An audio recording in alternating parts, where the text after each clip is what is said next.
Hello, everyone. I'm the storyteller, and welcome to Veil of Shadows. Before you drift off, don't forget to like this video and subscribe.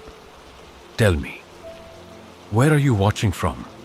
And what time is it right now?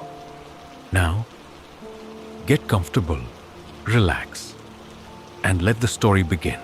The Willow Creek Inn was the kind of place that seemed to exist outside of time. Nestled at the edge of the mountains, it was a hulking Victorian structure with peeling paint, crooked shutters, and a sign that swayed and groaned in the wind. I hadn't planned to stay there. My car had broken down miles from the nearest town, and with night coming fast, the inn's faint light felt like salvation. Inside, the air was warm, but stale, as if no window had been opened in decades. The lobby smelled faintly of old wood, candle wax, and something sweeter, something rotten. Salmon Keeper appeared from the shadows, a tall man in a suit that looked older than the building itself. His skin was waxy, his smile stretched too wide. "Welcome, traveler," he said, his voice soft as velvet. "You look tired. We've been waiting for you." Those words should have sent me running, but exhaustion and desperation pushed me forward. I signed the guest book with a trembling hand, noticing names written in ink so faded they were nearly dust. He handed me a brass key, room 6, and gestured toward the grand staircase. As I climbed, the floorboards groaned like they were straining beneath invisible weight. The room was beautiful in a way that was wrong.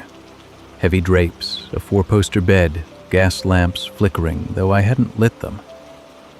Everything was antique, untouched by time, too untouched. On the vanity sat a cracked mirror. I caught my reflection as I crossed the room and froze. I was smiling, but I wasn't. The reflection's grin stretched wider, splitting my cheeks ear to ear. Then, as if mocking me, it leaned forward, tapping on the glass from the inside. I stumbled back, heart hammering. The lamp flickered, shadows crawling across the walls like insects. That's when I noticed the wallpaper. It wasn't patterned, not really.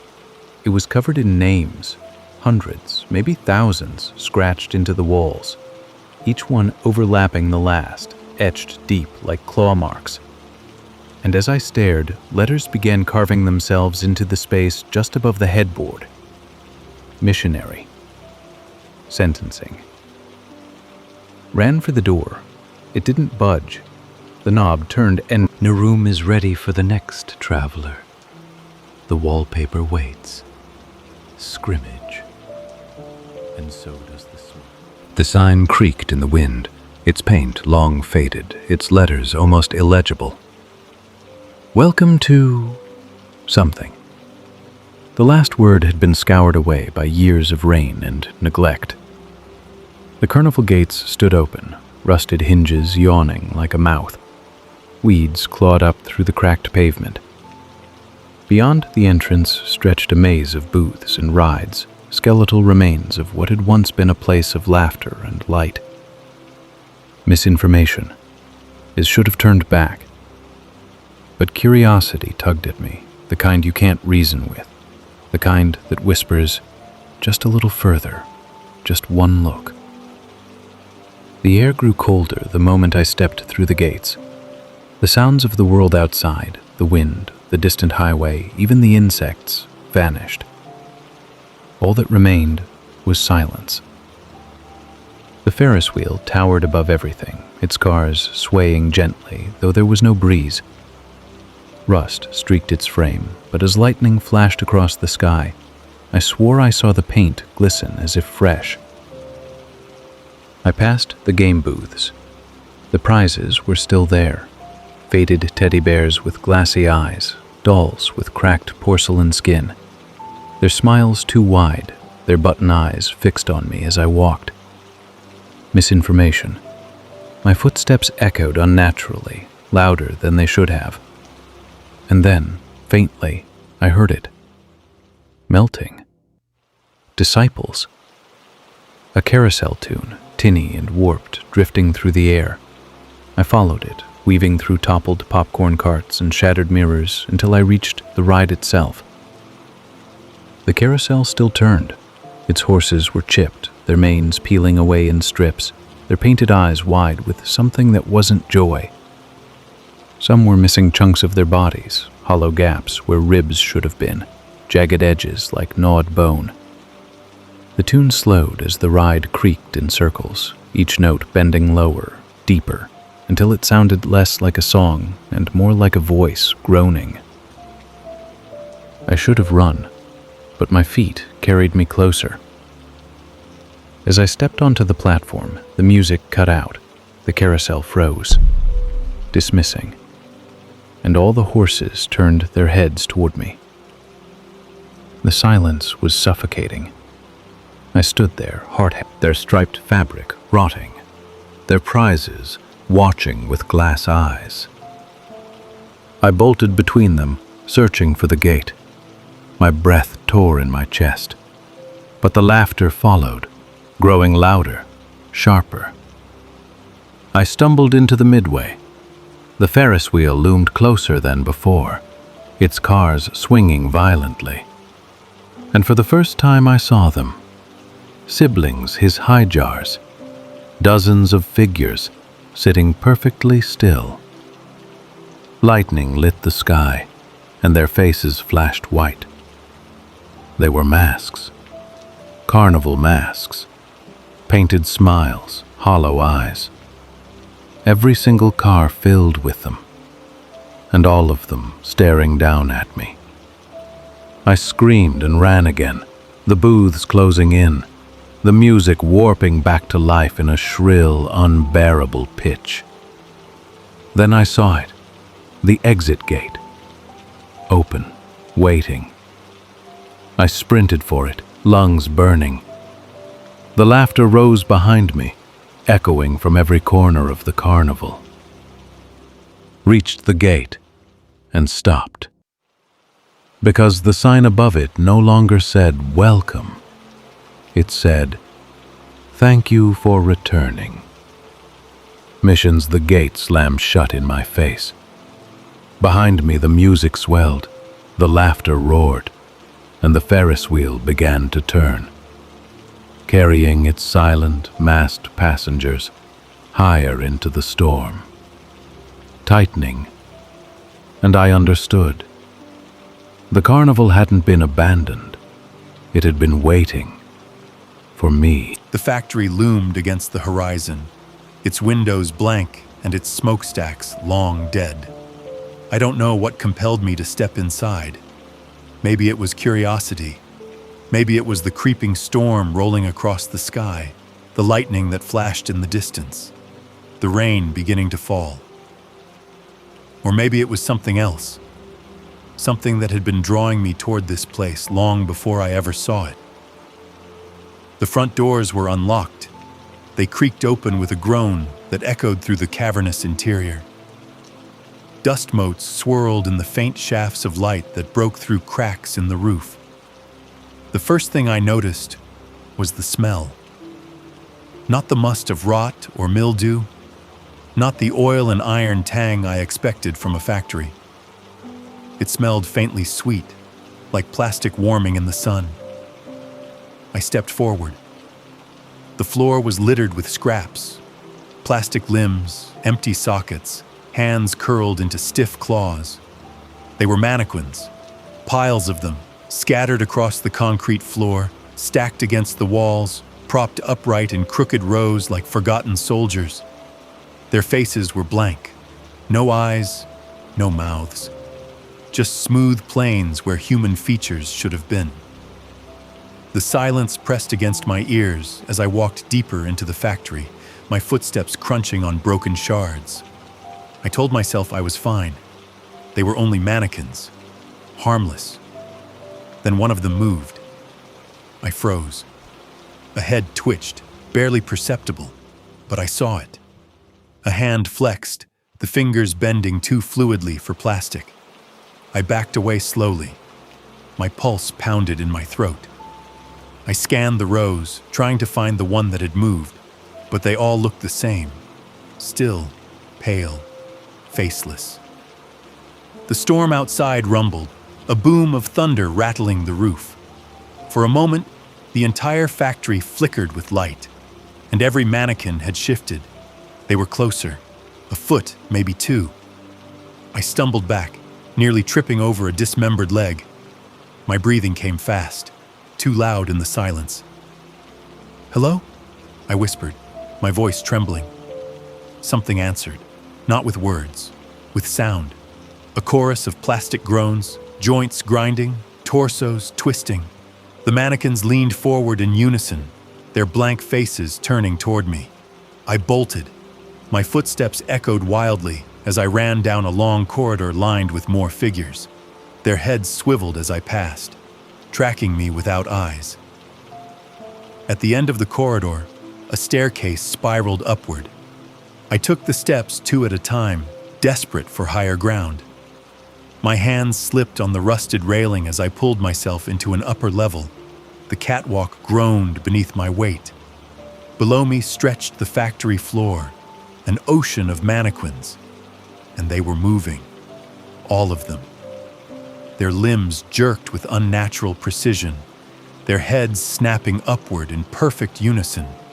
Hundreds of blank faces staring up at me.